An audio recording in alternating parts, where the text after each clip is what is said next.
อันอ้อยตาลหวานลิ้นแล้วสิ้นซากแต่ลมปากหวานหูมิรู้หาย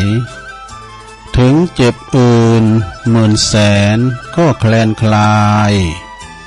มิอาจหายเหมือนเหน็บให้เจ็บใจ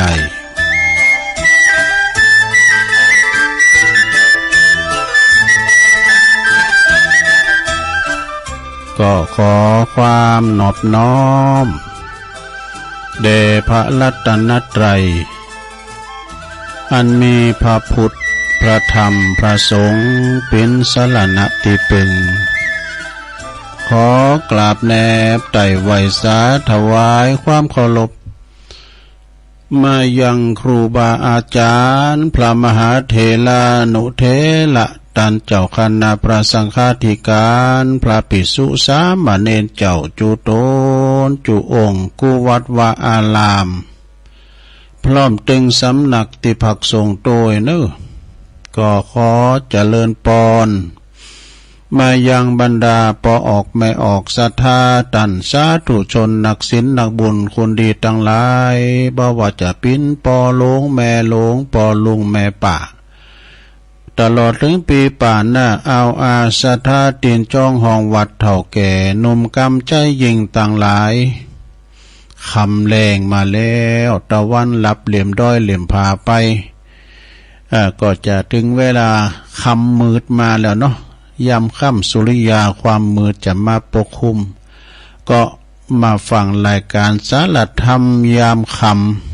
ำซึ่งรับผิดชอบบริหารเวลา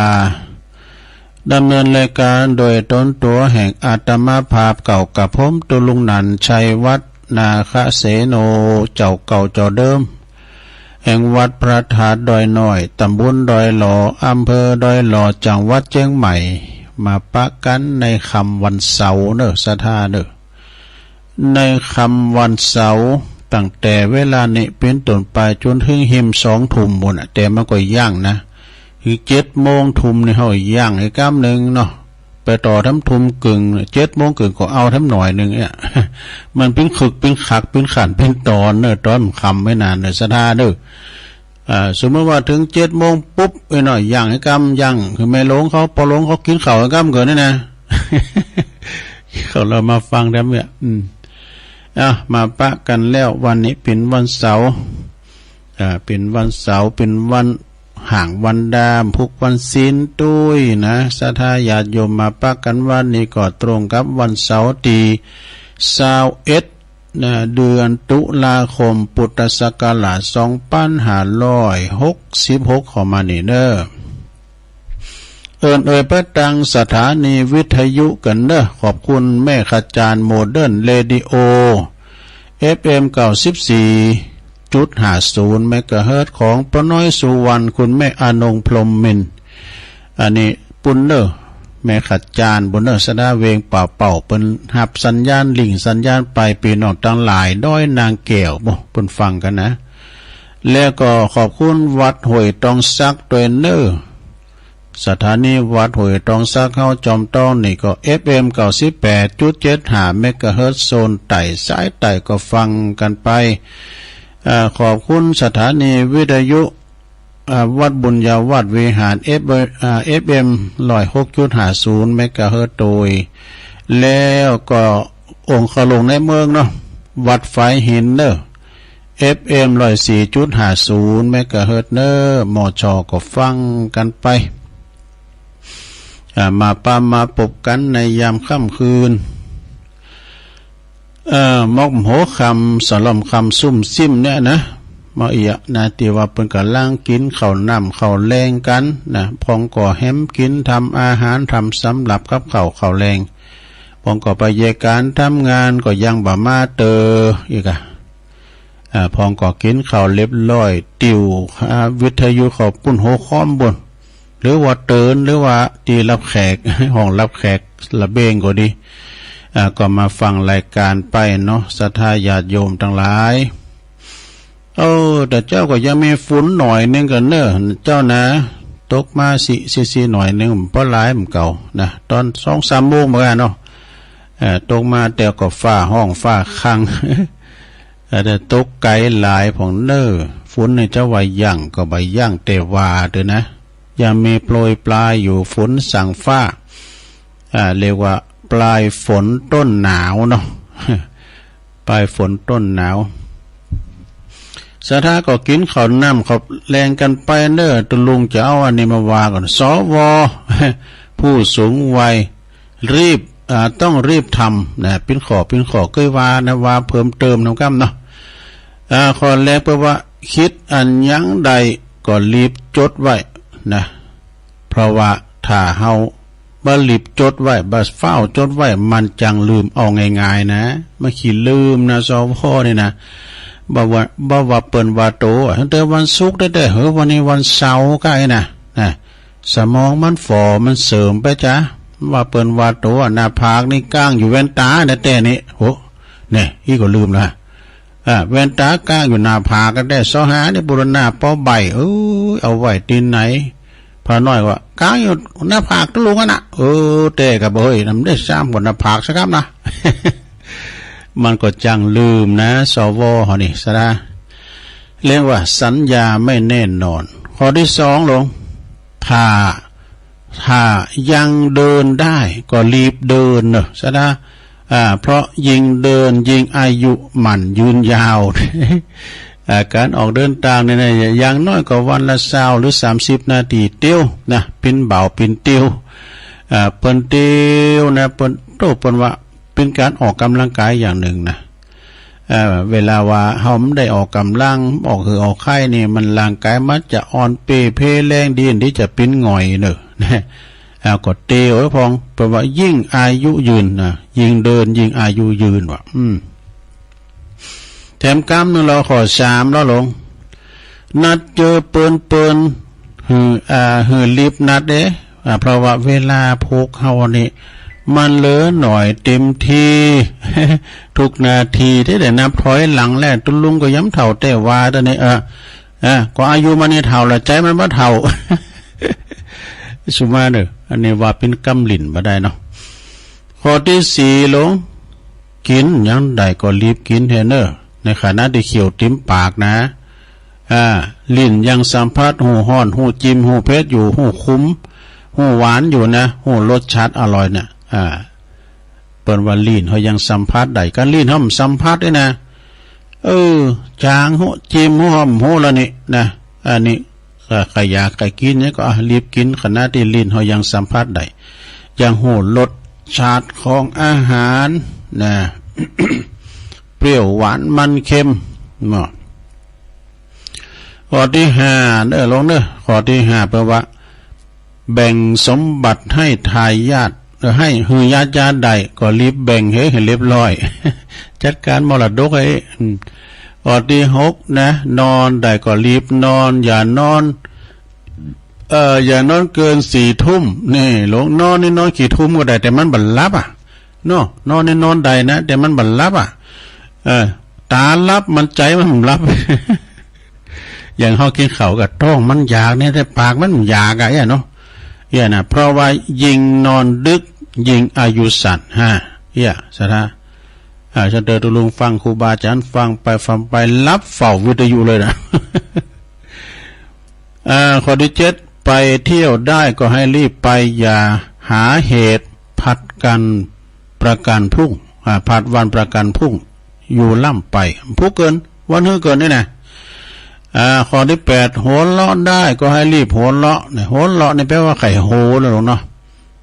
ก็รีบไข่โหดังจะทำให้อายุยืนยาวมาขึ้นไปกว่านี้นะแต่ถ้าเป็นไข่โหวันคำนะลงเนี่ยเขาสูงส่วนปุ้งแล้วเหมาะข้อที่9นะทำมันยังก็รีบทำไปโดยเฉพาะการให้อภัยนี่นะซะนะอภัยกันนะอภัยยกโทษซึ่งกันอย่าเอาความแค้นเอาความเกลียดความชังความโกรธมาแบกไว้ตลอดเวลาเพราะมันจะเผาใหม่โตเฮาเองแน่10บอกได้ก็รีบบอกโดยเฉพาะบอกความในใจดีอยากบอกคุณไก่โต ที่เฮาเก็บซ่อนไว้นานมาแล้วนะเพราะถ้าเฮาบ่บอกว่านี่วันนั้น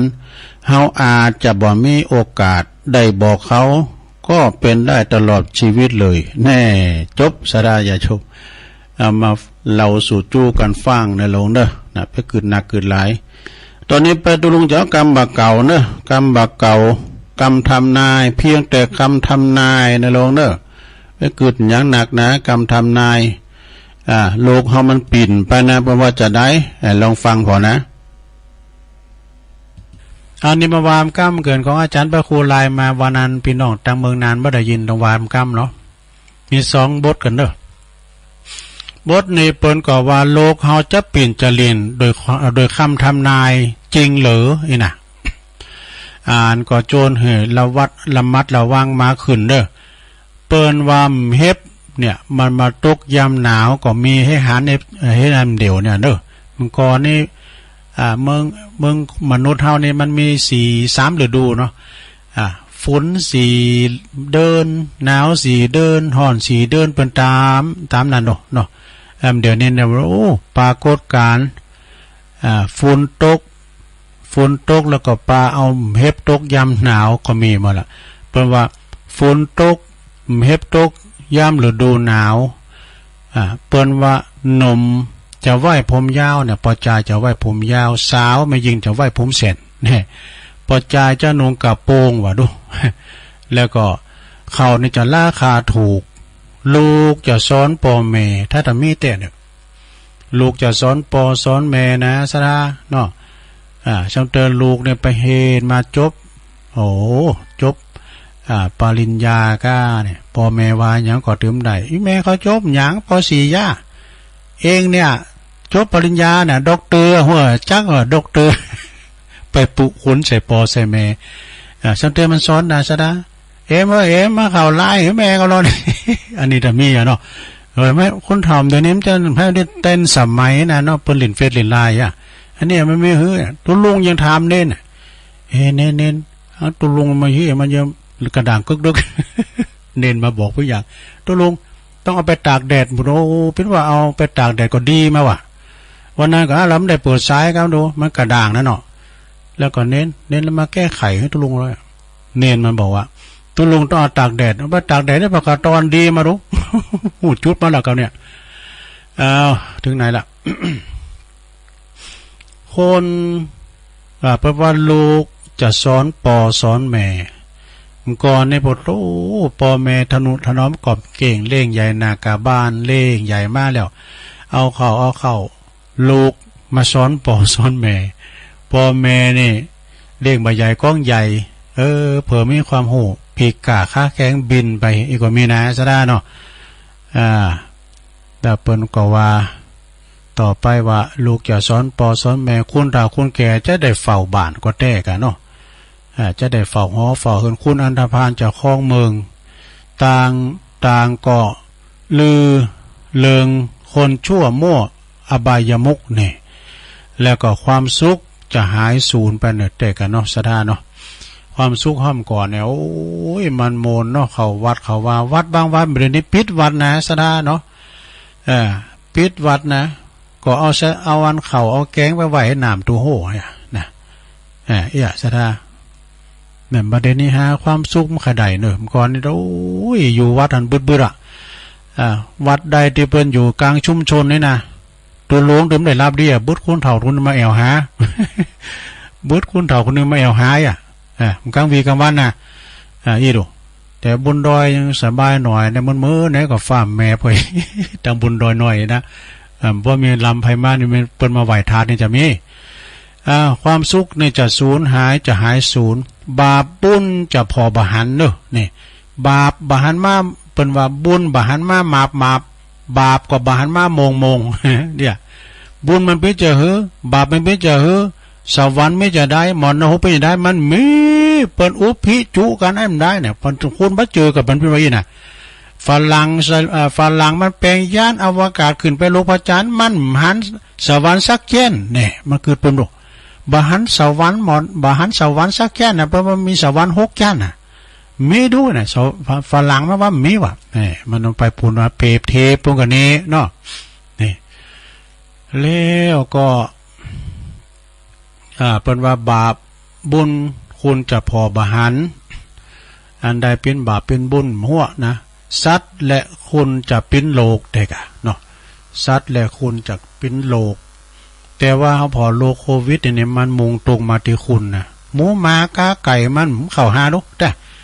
มันพอแล้วหมูหมากาไก่มันใจใส่หน้ากากนี่ คุณเนี่ยใส่หน้ากากกันเนาะหมดแล้วเนี่ยเป็นไข่วัดนกเนี่ยเอาเป็ดเอาไก่ไปฟังดิบก็มีนะโอ้กรรมมันมาจัดแล้วก็โศกเศร้าโศกโดยการเข็นขาเนี่ยสัตว์และคุณจะเป็นโรคโศกเศร้าโดยการเข็นขานี่ประชาจะอดอยากเงินทองจะหาอยากก็แต่กับเงินคำเกี่ยวหายากเหนือสถานเนอเอาของเงินคำสัมปติบ่เดี๋ยวนี้หาเข็มก็จะจ่ายกินง่ายใจหวยไม่ได้เนิ่มเดี๋ยวนี้นะยุคนี้สมัยนี้นะเงินคำหาเข็มหาอยากเงินทองหาอยากลำบากเรื่องอาชีพนี่เปิ้นจ้างคุณออกจากโครงงานน่ะล่ะสนะบินดี้ดูนะเนาะจ้างออกนะบางคนก็ลดกึ่งนึงเขาอยู่ได้เขากินได้กันออกไปแล้วมันจ้างแต่ไปอยู่ตั้งได้ไอ้น่ะซันเตอร์เปิ้นก็เป็นดีดูเปิ้นเนาะจ้างคุณออกจากงานนะมีนะสนะแล้วก็แฮมกัมนี่ก็เป็นอาชีพลำบากเริงอาชีพปากกัดตีนถีบสมาเนี่ยลงเด้อปากกัดตีนถีบก็จะเกิดขึ้นนี่เมื่อภัยยาวก็จะเช้าใดเช้าเอาอย่างนี้ลงนั่งหรือก็ยืนก็จักแงกมีนะเนาะยามาโควิดใหม่ๆนี่มีแต่เนี่ยลงเด้อโควิดมาใหม่ๆนี่ตามน้ำตาข้างตางเนี่ยโอ้ยบ้านเปิ้นเมืองนอกพุ่นนะจักกันแล้วเพิ่นก็เตียวผ่านไปมันไผมันพอมันก้อยก็ลงโอ้ก็เพิ่นก็โกดติดนะกะแล้วเดี๋ยวนี้มันเคยมีไปว่าได้ก่อนนี้ว่ารุนแรงเลยเนาะเดี๋ยวนี้เขามันโกกันไปเฮ้ยแต่มันโกก็ไปประมาทนะการทำโกก็จะไปประมาทเถอะเนาะกาดจะไปตกนะโดยเฉพาะคนสวอย่างเฮาเนี่ยลงอย่างตัวลุงเขาเนี่ยจะเจอตัวลุงนี่ใส่แมสซองแก้นกันหายใจบอกกันมันตายกับไอแมสนี่กันใส่ซองแก้นลงก็แจ้นเดียวกับทั้งจ้าจักแงกเลวนี่ใส่ซองแก้นวันนี้สถาบันปิ้นหงเขาหรอไปประมาทแล้วตัวลุงใส่แม็กสัก2 จั่นเหลือที่ไหนล่ะเพิ่นจะโกงกินกันบานกันเมืองแล้วก็จะลุงเริงหาความเริงจะหายหดมด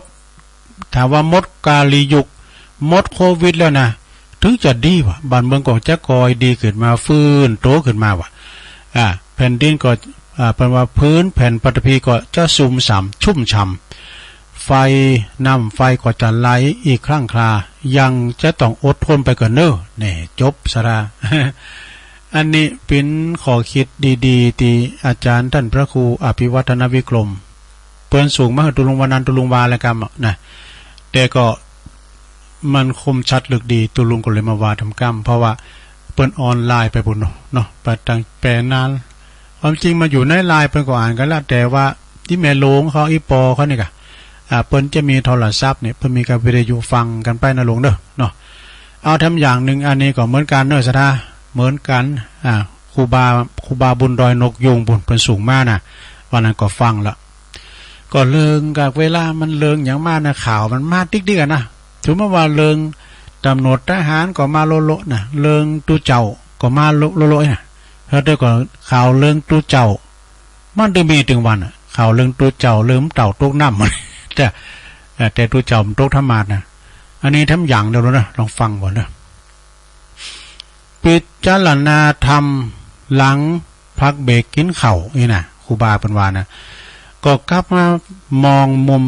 ดีๆนะมาฝากนะก็ขอคิดมุมดีๆมาฝากแบ่งปันกันเด้อนี่เนาะเปิ้นว่าอย่าตัดสินใจไผง่ายๆโดยเฮาบ่ฮู้ความจริงเนี่ยหลวงนะพี่น้องต่างเมืองแปรเมืองนานพุ่นนะพี่น้องเมืองฝางก็ได้ยินแล้วเอาองค์คาโลงในเมืองก็ได้ยินแล้วตังเมืองตังแม่แจ่มเมืองลีมได้ยินได้กันเนาะ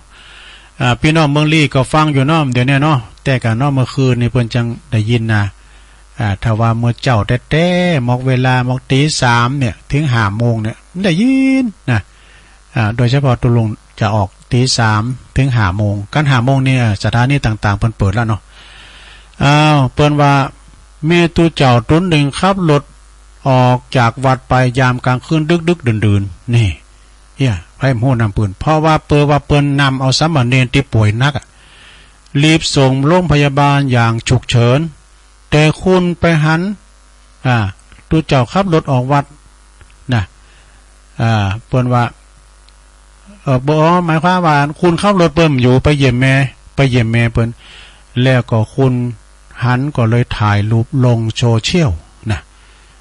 ว่ามารศาสนาขับรถท่องราตรีนี่มันหู้นำปืนเปิ้นนี่แล้วก็ไปพระวิพากษ์วิจารณ์เนาะซะได้เนาะอันนี้ก็บ่ดีเหมือนกันเด้อแล้วก็คุณหันก็ไปถ่ายรูปลงโซเชียลปุถุมารศาสนาด่ากันถึงเมืองนะตุเจ้าตุนี่ย่ำดีลำเลยขับรถขับลาเมื่อค่ำยามคืนทกันมีหมอไปบอกถ้าช้าอีก20 นาทีนะอุทัยไปก่อนว่า20เนาะถ้าช้าอีก20 นาทีนะท่านอาจารย์เน้นไม่เหลือแล้วผลก็ว่าโอ้กันมีตัวปีเป็นก่อนผู้ไปเยอะเนาะแล้วก็เลยปากันด่าว่าเสื่อมศรัทธาอย่างมากว่านะแหลมเดิงนึงอันนี้เป็นพยาบาลจีนนภานางพยาบาลนภาในเปิ้นก็เป็นพยาบาลสาวกำลังกดโทรศัพท์ส่งไล่รายงานผลเลิศของคุณไข่คนหนึ่งคือหมอน่ะคุณไปหันหน้าผานางกดโทรศัพท์แล้วก็ถ่ายรูปลงโซเชียลให้หมอนะไปถ่ายรูปลงโซเชียลบอกคุณไข่มีเปิดเตยย่ำไปพอย่ามากดลินเฟซลินไลน์อยู่หาเนอะ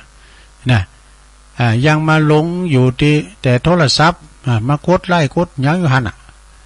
แล้วก็เจ้าเน็ตก็ลุมด่าหน้าผายังไม่มีชิ้นดีนี่ชนะเขาหูแต่นี่นอนแล้วก็ไปลุงไปเลยบัดเดี๋ยวนี้ข่าวปลอมก็มีนะชนะญาติโยมอะไรนะข่าวปลอมก็มีนะ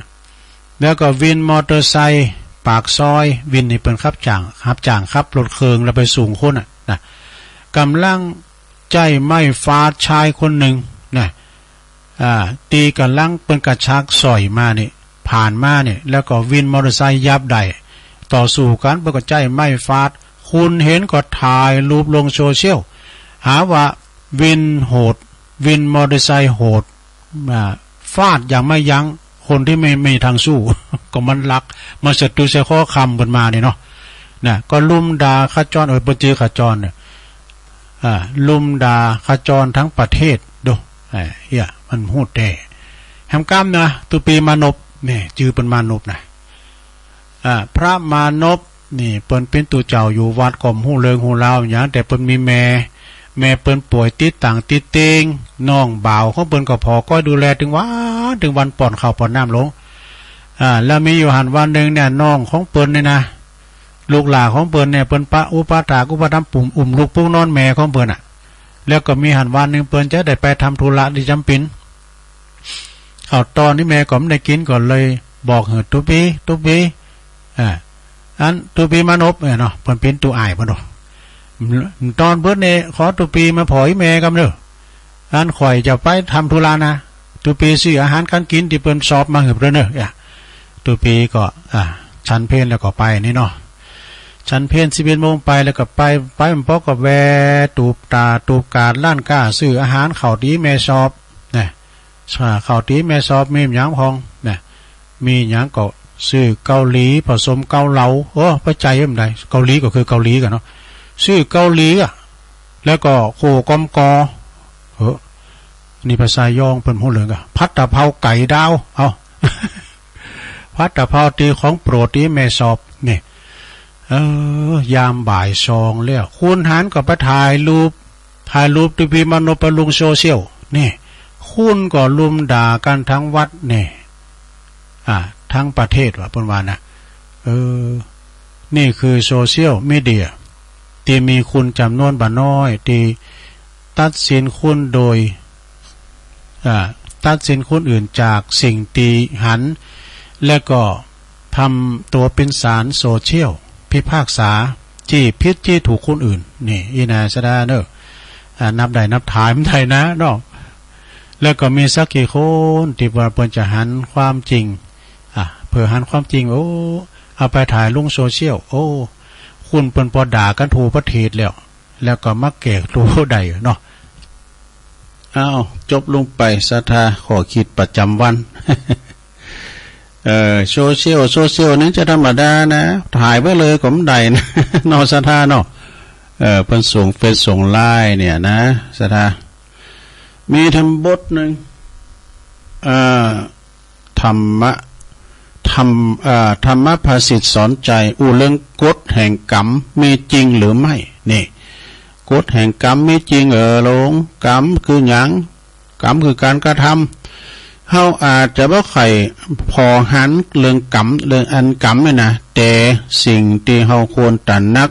ฮู้ก็คือกฎแห่งกรรมมีจริงนี่ชีวิตที่สุขหรือว่าทุกข์อยู่ทุกวันนี่นะก็ล้วนแล้วเกิดมาจากกรรมเกิดมาจากผลของการกระทำของเฮาทั้งนั้นกรรมบ่เคยละเว้นไผนี่แต่ก็ซะเนาะ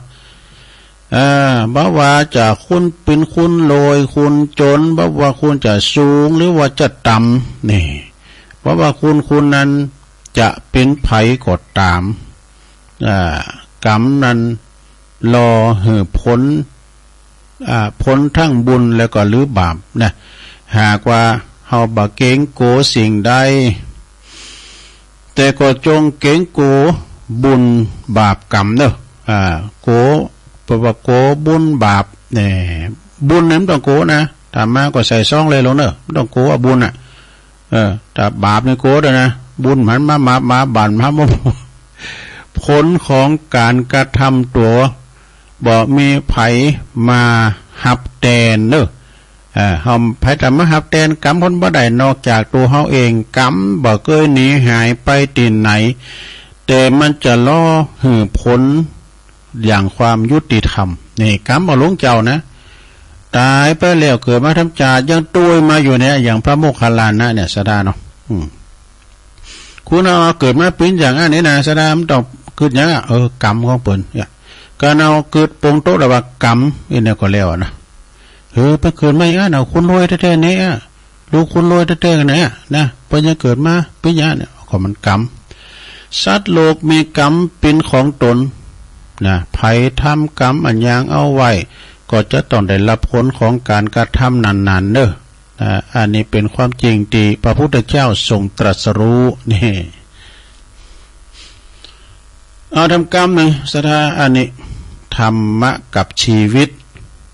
บ่มีไผบ่แก่พองมีไผบ่เจ็บพองมีไผบ่จากโลกนี้ไปพองนะอันนี้คำถามนะเนาะเฮาต่างมีติมาติไปของตัวเองทุกคนอย่าโกรธไผหนักเลยอย่าไปเกลียดไปจังไผนานเลยนี่แล้วประกว่าสุดท้ายเฮาก็ตายเหมือนกันหมดจะไปพยาบาทปองไล่จะไปเข็นฆ่ากันฆ่าก็ตายบ้าฆ่าก็ตายนะเนาะคุณเฮาในชีวิตมีที่ตายเป็นที่ตั้งแบบความเจ็บปวดเฮามาแบกความเจ็บปวดไผล่ะเจ็บปวดตัวเฮานั่นแหละหรือว่าตัวเขาที่จะเจ็บจะปวดนี่นะ จะเป็นไผไปบ่เดี๋ยวก็นอกจากตัวเฮาเองนะเฮาแบกไว้เฮาก็นักคนเดียวเองนะแบกความริษยาไว้แล้วไผเป็นตุกก็เฮานั่นแหละตัวเองเฮาน่ะเป็นตุกนี่นะหรือว่าตัวเขาเมื่อเฮาฮู้ว่าวันหนึ่งต้องถึงเวลาจากของถึงเวลาจากของเฮาเปิ้นก็ว่าแล้วเฮาจะไปยึดติดตามตุกกันไปทำไมก่อยวางเพราะว่าก่อยปล่อยนะลงเด้อค่อยปล่อยค่อยวางค่อยสงบนี่แหละเปิ้นว่านะแล้วเฮาก็เดินต่อในทุกวันอย่างมีสติและก็มีความสุขเถิดนี่โลกนี้ก็บ่ควรเพราะว่าโลกนี้บ่มีไผก็ อยู่ได้บานานหลอกตัวเฮาเองก็จึงบอกควรตุกไปนานหนักสักเท่าใดแน่นะสะดาขอคิดดีๆเนอะผู้ที่ทำคนเดิมนี่นะแต่ไปอิสาลิษยากันหลงนะเอามาคิดอิสาลิษยากันเนี่ยสักวันหนึ่งนะมันก็จะเผาจิตเผาใจเฮาเนาะอันนี้ก็บอกเชิญชวนพี่น้องศรัทธาได้เข้าวัดเข้าวาทำบุญทำกุศลกันไปยังไงมีทำกรรมหนึ่งเน้อศรัทธามีทำกรรมหนึ่งก็อันนี้แต่ยาวไปจ้ะยาวหัวเนาะหากว่ามันยาวไปก็เอาไว้สักกรรม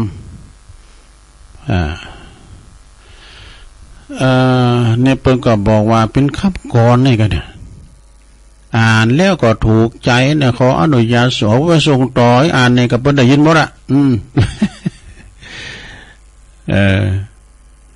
อันนี้ความผูกพันบ่ได้สร้างขึ้นโดยเวลาแต่สร้างขึ้นมาโดยความรู้สึกดีๆมีต่อกันนี่เนาะเพราะว่าทุกชีวิตล้วนมีจุดยืนของตัวเองภาระหน้าที่แตกต่างกันไปแต่ละทุกคนบ่เหมือนกันนะภาระของคนแต่ละคนบ่เหมือนกันก็คือคุณค่าของความเป็นคนที่เหมือนกันก็คือคุณค่าแห่งความเป็นคนกว่าจะมาปิ้นเปินกันต่อใจเวลากึ่งกว่าชีวิตนะครึ่งชีวิตและก็ยังต้องมีวาสนาต่อกันบ่มีไผถูกใจไผทุกอย่างอาจจะพลั้งเผลอนะอย่าถือสาจุงหักกันในข้อดีแล้วก็อภัยอย่าโตดอภัยให้กันในข้อที่เสียของกันและกันนี่นะถ้าเฮากึดลบมันก็ไม่ได้หยังนะเพราะว่าอย่าเจอในสิ่งที่เฮายังบ่หันยำเจ้าเนาะหันแท้ๆในพุทธตุเจ้านะบุตรท่องลาตีบุตรกันมิตุปีมานพปะก็สามเณรเนี่ยก็ไปเลยนะใช่ไหมเปิ้นเอาไปหงยาคุณขับรถเปิ้นบ่อยู่เปิ้นก็เอาไปโดยตนเองนะพ่อถ้าช้าไปอีก20 นาทีนะอาจจะไม่ได้หมอบ้านะอันนั้นก็จะไปนั่นกันเด้อนะสิ่งที่ห้อมหันนี่ก็อย่าไปนี่เลยนะสดาญาโยมเด็กกันในโอกาสนี้ตัวลุงก็จะขอประกาศข่าวสารงานบุญตายในสักหน่อยเนาะก่อนที่104จะตัดสัญญาณนะก็วันนี้เป็นวันห่างวันดาวันพรุ่งนี้จะเป็นวันศีลวันพระวันศีลจะมีธรรมสัญจรนี่นะสดาญาโยมธรรมสัญจรตินไหนที่วัดพระธาตุโขงขาวเด้อวันที่22วันพุธนี่นะที่วัดพระธาตุโขงขาวก็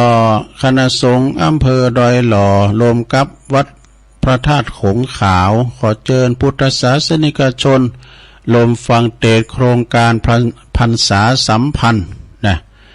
ธรรมสัญจรประจำปี2566เนื้อวันติดที่22เนี่ยนะสนะตุลาคม2566ณวัดพระธาตุโขงขาวเน้อนะตำบลสองแควอำเภอดอยหลอดจังหวัดเชียงใหม่ก็ไปฟังพระธรรมเทศนาซึ่งก็แสดงธรรมโดยท่านพระมหาสกุลมหาวิโรพสดรนะผู้ศาสตร์บัณฑิตก็ฮะ ด็อกเตอร์เนาะเปิดเป็นด็อกเตอร์เนอะผู้อำนวยการสำนักงานมหาวิทยาลัยมหามกุฏราชวิทยาลัยเนาะวิทยาลัยล้านนาตุลุงหวามจางอันเป็นเจ้าอาวาสวัดผาขาวเนอะวัดผาขาวในอำเภอเมืองเชียงใหม่พุ่นนะเปิดจะมาเทศธรรมนะโอ้เน็ตเนอะอันนี้เป็นเทศออกสถานีเนอะนะเป็นพระดีเจเนอะนี่นะเป็นเทศออกสถานีเก่า6ด้วยก็วันที่22ก็เวลา 13 นาฬิกาคณะสงฆ์อำเภอดอยหล่อคณะศรัทธาอำเภอดอยหล่อทุกวัดทุกวาในอำเภอดอยหล่อนะ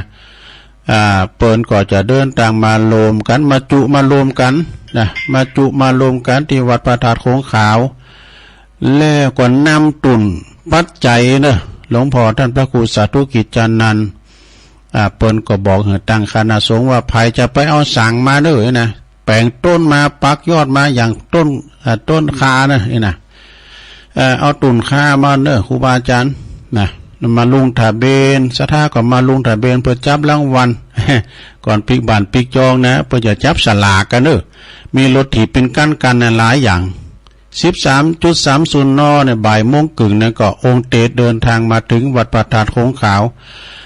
แล้วก็บ่าย2 โมงเนี่ยก็เริ่มพิธีจุดเทียนถูปูชาพระรัตนตรัยไหว้พระรับศีล2 โมงกึ่งก็แสดงพระธรรมเทศนาโดยท่านพระมหาสกุลมหาวิโรแล้วก็3 โมงกึ่งเนี่ยก็ถวายกันเตศแด่องค์เตศนะหับศีลหับปอนกันพิธีเรียบร้อยประสงค์ประธานสงฆ์ก็กล่าวอนุโมทนา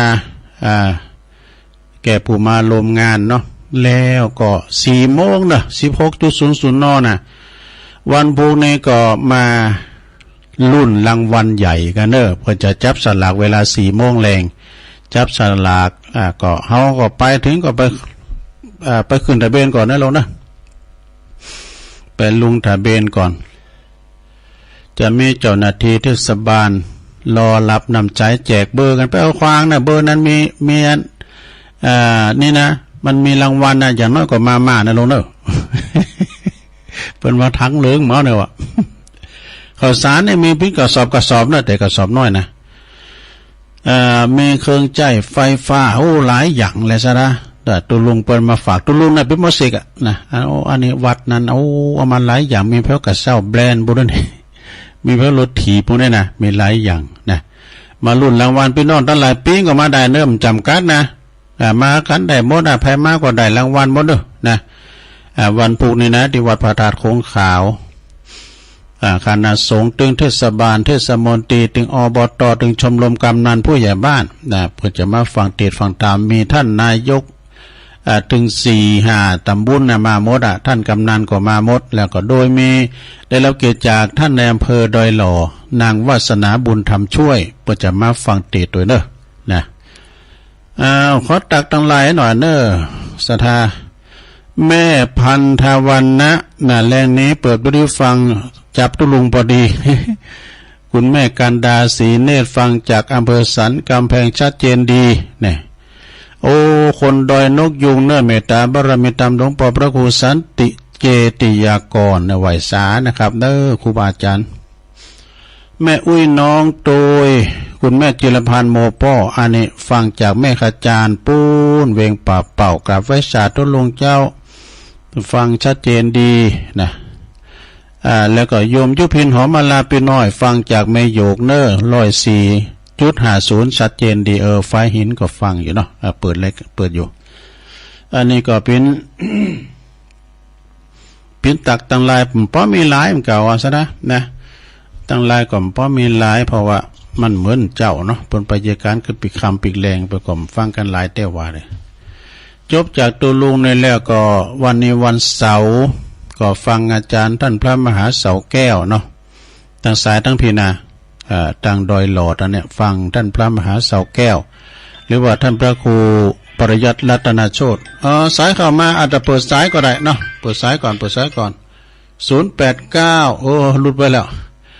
0899556506โทรกันเข้ามาก่อนที่ฝ่ายหินประจัดตัดสัญญาณเนาะสายเลขเข้ามาเจริญปอนภาษาใต้ดูลุงอุ้ยสาวคุ้มตะวันนะเข้ามาในห้องเปิดที่ยุดจับลุงออกพอดีคุ้มตะวันเนาะอยู่เนี่ยยินดีเจ้าโต๊ะหน่อยเนอะโต๊ะพอหลายก็มกจุ่มเนี่ยกันวันนี้ก็โต๊ะเหมือนกันเดี๋ยวยินดีอุ้ยสาวเนอะเป็นกำลังใจก็แล้วนะโมตนาสาธุเข้ามาใหม่0899556506นะฝนก็ยังตกกันอยู่เนาะสาธามาทำสายเจริญปอนครับการราชการครับพี่อายเนาะครับชัดเจนดีครับอาจารย์ชัดเจนนิดหน่อยเนาะชัดเจนดีครับโอ้เดี๋ยวอาจารย์ไม่ได้แม่นะครับวันที่5นี่ครับ ไม่ได้ไปเฮ้ยไม่ได้อาจารย์พระครูไปก็เดี๋ยวไปอยุธยาแล้วมีรถไปเลยมาที่จอยจะบอกบ่ฮู้ไหนเด้อเอาเปิ้นว่าก่อนรถตุลุงมีพุ่งค้ากันนะพุ่งหลวงก็ว่าก่อนก็ว่าลังไม้บุญเนาะสาธุตุลุงมันมีรถนะการเปิ้นโจรไปถ้ามีรถก็ไปมันได้เฮ้กะนะเปิ้นจะมีปล่อยลงต้วยบ่เจริญปอนกราบพระเจ้าไปเลยเล่นบอกเรากินนะป้าจางเหนือหนองรองแม่โบคำจินาเนาะจะพาขึ้นห้อยตึกจักพับเตียนเด้อฟังก็ลงมาได้แม่เจ้านะดีแล้วเนาะเจ้ากำลังใจก็ลงไปเนอะสาธุเจ้าไม่สาเจ้าปล่อยหลวงก็มีหลายตีอยู่นะปล่อยหลวงบางทีก็วัดมอนห้วยแก้วก็จะไม่รู้นะอาจารย์สมหวังดูเหมือนจะพาดได้หล่อก็จะมีเนอะเจริญปอนปล่อยสาสมณเณรเอาหลักนิมนต์แล้วครับครับวันนี้ได้ฟังสาระเนาะลูกมันปีนกันไปปีนอันนึงเดี๋ยวมีกะไปเฮ็บตกยำหนาวมันต้องมีหล่อไปเฮ็บมันจะตกหน้าแรงหล่อมันตกยำหนาวหล่อประเดี๋ยวมันปีนกันไปหมดนะครับเนาะเนี่ยมันผลทำนายไว้มันบางอย่างมันก็เป็นจริงวัดจะแห้งเนี่ยป่าจ้าจะหมดต้องป่วยถึงว่ามันมีหายท่านหมดนะหรอครับผมอีกกันนะครับเดี๋ยวว่าสายของญาติโยมจะเข้ามาอยู่นะครับเนาะขอบคุณพระอาจารย์เน้นหลักหนักๆเด้อเจ้าสาธุอาจารย์เน้นหลักเป็นมาสรุปให้ฟังเด้อวัดจะมองกองจะห่างโหนตั้งจะบ่มีคนเตียวไปเฮวจะโมนเหมือนป้อยวะก็กำมาก็แน่แต่นั่นเดี๋ยวมันกับถ้าละปัดมันปีนกันไปหมดอย่างตุลุงวามเจ้ากะเอาขอคำก่อนเนี่ยแม่เนี่ยสอนลูกเอาขอเดี๋ยวลูกสอนแม่ไปแล้วเป็นอันเจริญปอนไปสาเจ้าตุลุงแม่เอ้ยเจ้าแม่เอ้ยวังมนเนาะเจ้าคนกระต๊อบกันลูกเจ้าวังมนต้องหลายเจ้าดีกะจุ่มเย็นดีเนาะเจ้ากำลังใจตุลุงนะเจ้าขอบคุณแม่เอ้ยเนอะเจ้าไว้สาเจ้าตัววังมนวังเหนือเนอะลำปางเนาะปดฟังอยู่เจริญปอนเข้ามาใหม่ดักไปเตือกมาใหม่เนาะ0899555656กระเดียวตัวลงตอน2เจ้าเรานิทานเนอะเจ้าเรานิทานมาตังธรรมนะนิทานกันนี่ก็โมนเหมือนกันเนอะนิทานอันนี้ก็เป็นคติเตือนอกเตือนใจเห็นครับศรัทธาญาติโยมบ้านทีตีติ๋มเนี่ยคุณป้อมมิติอยู่ตีกินและมีน้องสารละน้ำอยู่กลางเมืองน่ะเจ้าพญาเจ้าเมืองก็ว่าจะก้อนแล้วไปที่อยู่คุณเนี่ยกะนะก็เดี๋ยวถาฟังเนอะเจริญปอนได้แล้วหลวงพ่อกฤษเนาะน้อยหลวงพ่อมิกาปางโม่เนาะมิกาโอ้ก็ตอนแรกก็ยังไม่จบตอน2ก็มีนะกะเดินทางไปไหนไปทันเนี่ยว่าจะไปไหนวันพรุ่งนี้ผมจะไปเนี่ยกับธรรมสัญจรครับธรรมสัญจรในอำเภอไดหล่อนี่แหละครับพรรษาสัมพันธ์ธรรมสัญจรหลุดไปแล้ว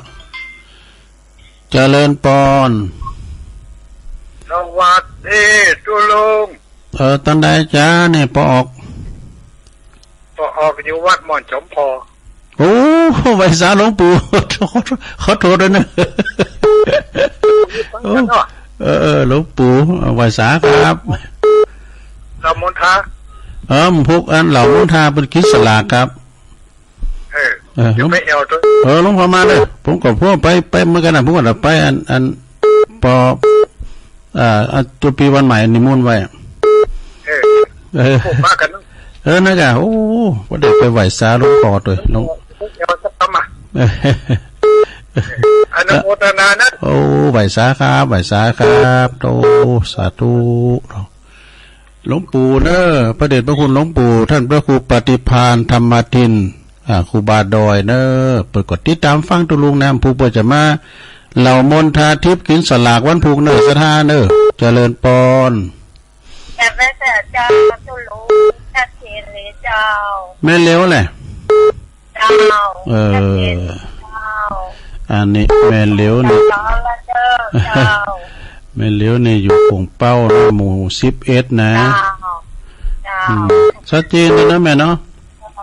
เจ้าฟังคือให้ส่งหลอกก็อยู่ปื้นนะอยู่ปื้นสถานีอันนี้มันก็ชัดเจนแล้วกันอยู่ไกลอ่ะนะอยู่ปื้นสถานีปื้นเสากันอะไรยินดีเนอะแม่เลี้ยวเนอะเจ้าสาธุสาธุโธ่แม่เลี้ยวเขาเนี่ยไปก็ฟังนะคงเป้ากาเต็นดอกไม้กาศพติกาอีน่ะมา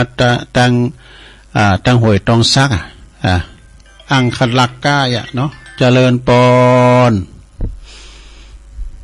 ลำปางเนี่ยมาสักไล่เด้อเนาะเจริญปอนมาจากครับลุงครับอ๋อบลงวินบตเวงเป่ามาแล้วเนอร์นี่นะตะกี้ไหนเขาว่าหลวงพ่อ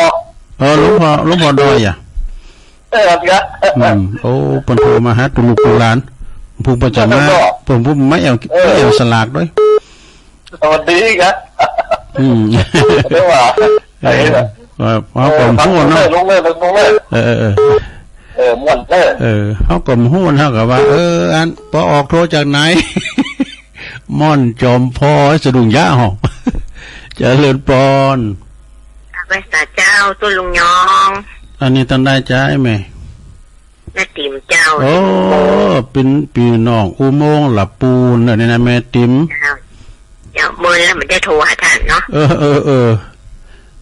ไม่สบายดีเนาะเหมือนกันสบายดีเนาะแม่เนาะแต่ว่าฝนตกก็มันตกมาตุ้งเจ้าเนี่ยสัก3 โมงเนี่ยมันตกสิมันเงินทองแต่ว่ามันแรงได้ถึงลมถึงฝนโอ้พอดีกะมันก็อันตกดีตกงามอันลุมมันก็ได้กะวะอยู่บนดอยกลัวมันยังมันตึงล้ำไปอย่างเนาะมันเลยไปเนาะยินดีแม่ติ๊กแล้วนะเจ้าเป็นกำลังใจเธอลุงนะคนหลายๆเจ้าซาอ้าวมาแถมอันนี้ตันใดจ้ะเจริญปอนว่าซาเจ้าตุลุงแม่นางอ้วนเจ้าอันนี้ร้องกองเข้าฟังเห็นสัจเจดีนี่ตุลุงฮะฟังว่าเสียสัจเจดีเหรอไฟเห็นกะ